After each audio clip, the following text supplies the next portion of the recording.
Clippers. D'Angelo Russell fakes out Montrezl Harrell twice and finishes with a teardrop. Man, D. Russ is having a season now. Nick, can we give it to him? Most improved player? Yes. Man, he's right there. I don't know if Paul George is eligible. What? What's wrong? Montrezl Harrell Has been unbelievable, too. Both these guys he's in the conversation. Yeah. This can't happen. This can't happen. Sixers Bucks. Giannis backing down Ben Simmons. There ain't no footage of anybody doing this to you at no stage of your career. At all. And I guarded forwards, and centers. That never happened. I'm taking a foul. You going to the line, Hold partner. the tape, y'all. You going to the line, partner. Man, there's footage of David West doing this to you, standing over you, actually. More from this one, LeBron. I'm taking all wages. Nope. In transition. I ain't never been dunked on. Game. Knicks, Lakers throwing down a great pass through traffic. Great pass. Hold on. I need to revisit this. Did you just claim you've never been dunked on? Pull up the footage. Never in my career, ever. Never in your career. I got dunked on in 9th grade. Never. Dude was a beast. Jenna, go ahead. Okay, moving on to the Warriors. They clinched their 7th straight playoff appearance over the weekend with a dominating 110-88 win over the Thunder. Steph and Klay combined for 56 points in order to take down one of their biggest threats in the Western Conference. Keep in mind they did it without Kevin Durant, still nursing a sore ankle.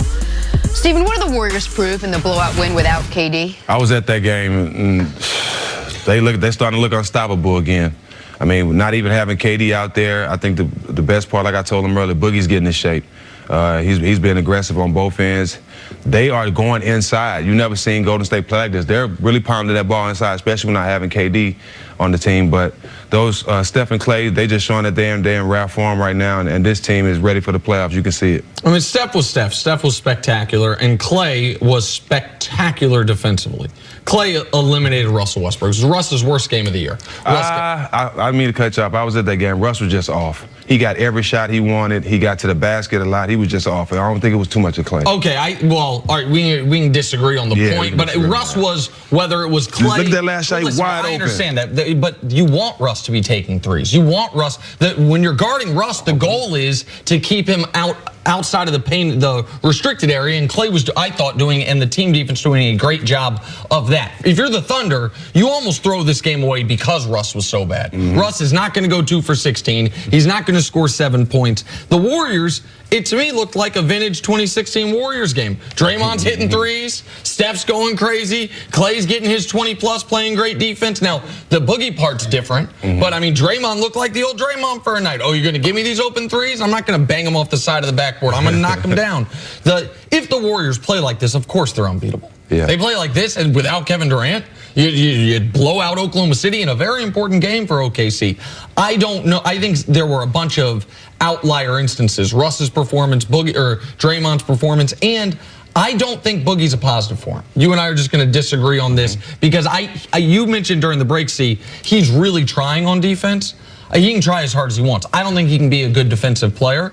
But I don't think they need him once Kevin Durant comes back. But I'm not going to read too much into this game. The Warriors were, of course, the big favorites before this game and the big favorites after this game. But I'm not going to overreact to Saturday night's game. Well, you shouldn't overreact to Saturday night's game, but what they did to Houston. You know, the combination of those two games, because if you look at the energy for which they're playing with, because there are some things that Golden State and would have made them special. Their ability to be able to shoot the ball, how they pass the ball, their movement, and also how many layups they can get because of their overall ball movement. What I'm talking about now is their post game. When you throw the ball into Boogie Cousins and you have all these people cutting and you can't help on Boogie Cousins, there's no one that can play him one-on-one in the paint. So that part right there, I'm encouraged about. And from a defensive standpoint, they are playing the best defense that they have played this season. So now I got an added post game in Boogie Cousins. I'm back to playing top 5 defense, which I saw when they Houston and in the OKC. So I see a lot of positive things. Couple other things as far as injury and health. You made a great point about Boogie Cousins. He's going to be in better shape at the end of this month, getting ready for the playoffs, and now these additional minutes, they only help that. He looks thinner than he had been earlier in the season. And Klay is just coming off of where they gave him 3 games rest because of his knee. He looks refreshed. So now coming down the stretch, the way they've had these injuries where Steph was injured early, all right? Draymond was injured in the middle, all right? Clay and KD kind of injuries were at the same time. Clay came back, now KD is out. It's how you get injured and when you get injured in the NBA. And they have had a remarkable clean 5 years running. I mean, clean slate as far as lack of injuries that affected them, especially in the playoffs, Jenna. You mentioned, Stephen, that you feel like this team is finally rounding itself out and getting itself into place, getting ready for the playoffs. Because we talked all year long about how hard it is when you're a team like the Warriors who just win, the malaise that you suffer just from having been there and done that. You feel like they've turned a corner when we say the switch, like they've turned the switch on, like you feel like now they are getting playoff ready where they're all on the same page? Well, they've been having the switch in their hand all season. But they haven't switched it yet. Right, because it wasn't time. Now it's time. Last 15, 20 games, you want to go into the playoffs playing well. You want to go into the playoffs playing healthy. And like he said, if the injury bug happened perfect for them because KD is the only one that hasn't had a rest this year. These are the first games he's missing, so it's perfect for them. They're going to go into the season with their closer rested. They're in trouble. The league's in trouble. It was going to take one of two things for the Warriors to not win the championship this year.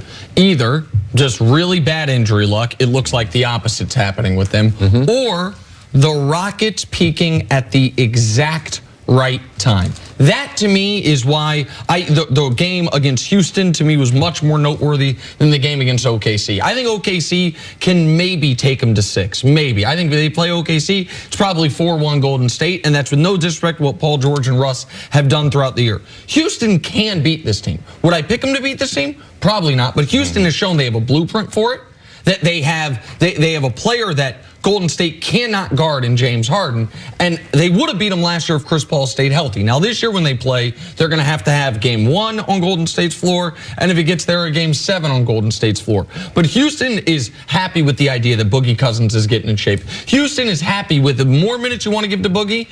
You know what Houston didn't like? Them bringing back Andrew Bogut. Like, that's a guy that they know what he can do for them defensively. Golden State doesn't need more offense. But if Golden State's going to be beaten, it's either something happens injury-wise, which doesn't look like it's going to, or Houston plays its best 2 weeks of basketball. Houston is not worried about Andre Bogut. They're definitely worried about Boogie. I can't believe you said that. Boogie is going to destroy people. He's going to take Capella completely out of the game. This series, if they get to the Rockets, this series is not going to be the same. Capella's going to get punished. He's going to get taken out of the game earlier. And you've never seen this team, a team this great that has an inside presence like Boogie. I'm telling you, playoff time come, it's going to be a trouble for a lot of teams. I'll make you a deal. I'll bet my sunglasses against one of your fancy medallions that if Rockets and Warriors play each other, that Boogie will outscore Capella and win by 20. That the Warriors are outscored when Boogie's on the court. That the Warriors are outscored when Boogie's on the court. You're trying to get you on the technical. I'm smarter than you. I'm smarter than I look. No, I will bet you win or loss. I'm not going to bet you on the numbers. Well, then you got to. You're an analytical guy. I'm the basketball guy. Chain and both medallions against this. In the hood, we bet win or lose. We don't bet none of that. Straight street. Take that. Win or lose. Take that in your Steven, we'll see you later on the show coming up. Could Odell give the Browns the best offense in the NFL next time? First things first. I asked him about that too. His parents, man, did they pay some extra? He ain't got back.